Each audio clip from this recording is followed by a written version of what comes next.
ازيكم عاملين ايه؟ النهارده ان شاء الله عايزين نعمل نوع بسكوت حلو جدا، مش مكلف خالص خالص.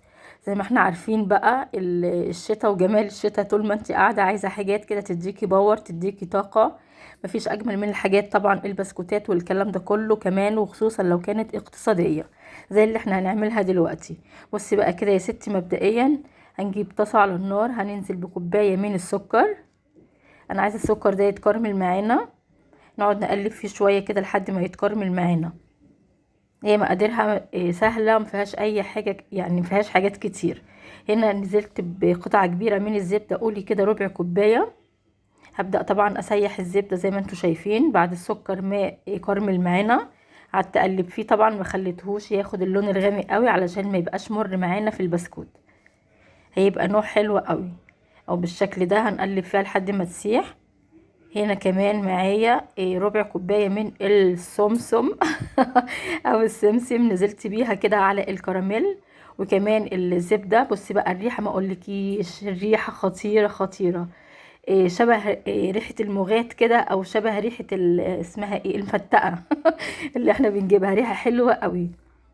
هنا طبعا السمسم معانا يا جماعة ابيض، انا محمصتهوش لان دلوقتي هو هياخد التحميصة بتاعته من الكراميل ومن الزبدة.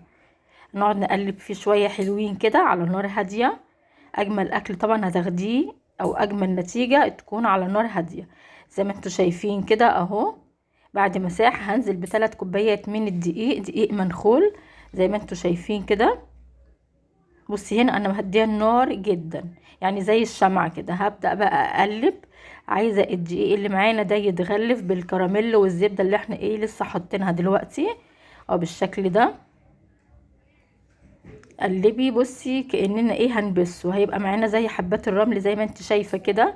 وعلى فكرة كمان، خلاص كده يا جماعة، بصوا زي ما انا بوريلكم كده. كل ده طبعا النار لسه شغالة بس هادية جدا. هنقلب ونغلف بقى الدقيق كله كده لحد ما ريحته تطلع. هنقفل عليه يا جماعة يهدى شوية. هنزل بنص بيكنج باودر، نص الظرف كده معانا، علشان طبعا ينفش معانا ميبقاش مكتوم. وهنا معايا بيضة واحدة بس. بص بقى المقادير اقتصادية جدا. هنبدأ بقى نبس الكلام ده كله. انا عايزة اقول لكم الكراميل اللي معانا يا جماعة هيبقى قطع صغيرة كده او حبيبات، وانتي بتاكلي البسكوتة هتحسي بطعم الكراميل اللي في بقك حلو جدا. عايزة اقول لكم انا عملت الكمية دي، هي كمية صغيرة بس طبعا يعني نص ساعة من اول ما عملته خلص شطب عليه خالص. فهم دلوقتي طالبين مني تاني ان انا اعمل لهم.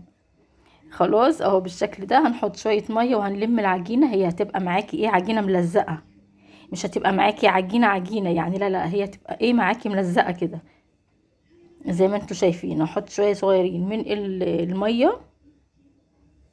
ممكن تحط لها برضو شويه لبن لو عندك، يعني ما عندكيش فيش اي مشكله خالص. احنا متفقين ان احنا عايزين حاجات اقتصاديه.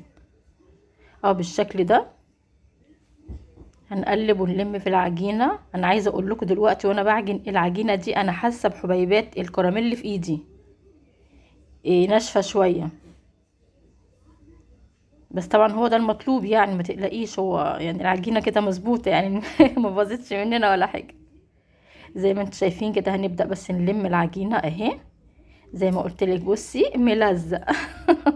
هي ملزقة خالص. بصي اهي هتبقى معانا ده الشكل النهائي للعجينة. اغسل ايدي بقى ونشوف دلوقتي هنشكلها ازاي. خلاص يا جماعة، جبت صاج دهنته كده بمسحة من الزبدة بسيط. هنقطعها بالمعلقة لان هي صعبة انك تمسكيها، زي ما قلت لك هي ملزقة جدا. هنحطها بالشكل ده عشوائي. هي طبعا في الاول كانت شبه الفلافل كده. اما جبتوها اكيد جالكوا احساس ان هي فلافل، بس هي مش فلافل خالص. هو بسكوت عامل نفسه فلافل. بس طعمه عايزه اقولك روعه. كل اللي ده قال لي شبه المخبوزات اللي احنا بنجيبها من الافران وكده. بصي هنا بعد ما خلصت جزء احط عليه سمسم من فوق وجزء لا. واعمل لكم برضو جزء كبير وجزء لا. زي ما انتوا شايفين كده. اول واحده تحس ان هي كبيره شويه، او بالشكل ده. هنقطعه بالشكل ده اهو يا جماعه. وبعد بعد ما تقطعيه زي ما انا كنت مقطعه بالمعلقه، بلي المعلقه كده وامسحيها من فوق على اساس ان هي تبقى معانا زي القرص زي ما انتوا شايفين كده، تتبطط معانا. خلاص كده هنا بقى زي ما قلت لكم حطيت جزء عليه سمسم وجزء لا. هبدأ بقى ادخل على الفرن درجة حرارة متوسطة، مش هياخد معانا وقت كتير. وهبدأ اشكل اللي في الصينية التانية. ده شكله النهائي يا جماعة، بصوا اهي شبه الفلافل بس هو مش فلافل خالص.